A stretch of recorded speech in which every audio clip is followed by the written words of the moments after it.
Hello guys, welcome back. We're going to review a couple of things before we read a new piece in my book. I want to review with you author's purpose.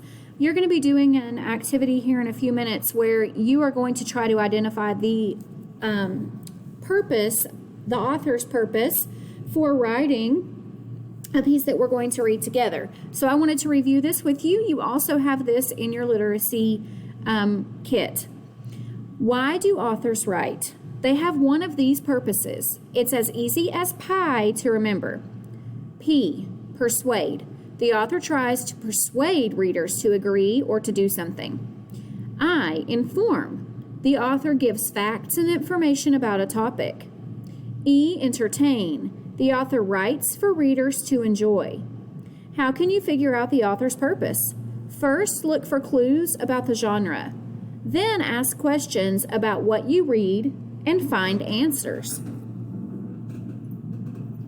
So we're going to be reading a piece today, here in just a few minutes, called Being a Good Citizen. While we're reading, we're going to be reading to listen for the author's purpose. Authors write to persuade, inform, or entertain. How can you find the author's purpose? First, look for clues about the genre. Remember, the genre is kind of what the story is. Is it an informational text? Is it a fantasy? Is it a true story? Is it someone's life, a biography? Then ask questions about what you read and find answers. Answer the questions about being a good citizen. So when we're reading this together, I want you thinking about author's purpose. What was the author's purpose in reading this selection? What clues about the genre of the text help you know what type of text you're reading? So we're going to look for clues. What questions were you able to answer about why the author wrote this text? Use all the clues. What do you think is the author's purpose for writing this text? So before we start, we're going to go over some vocabulary terms that we looked at the beginning of the week. But we're going to look at these again because you will hear these terms in our reading today. Elected. Say that with me. Elected.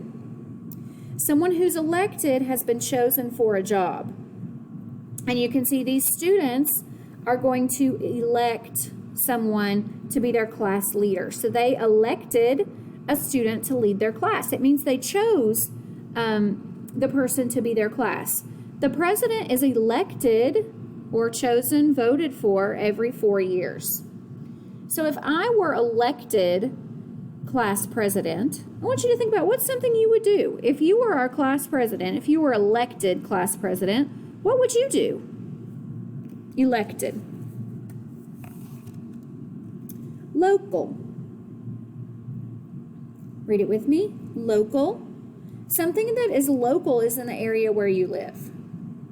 So, for example, this man is working at a local farmer's market. It means that farmer's market is where he lives.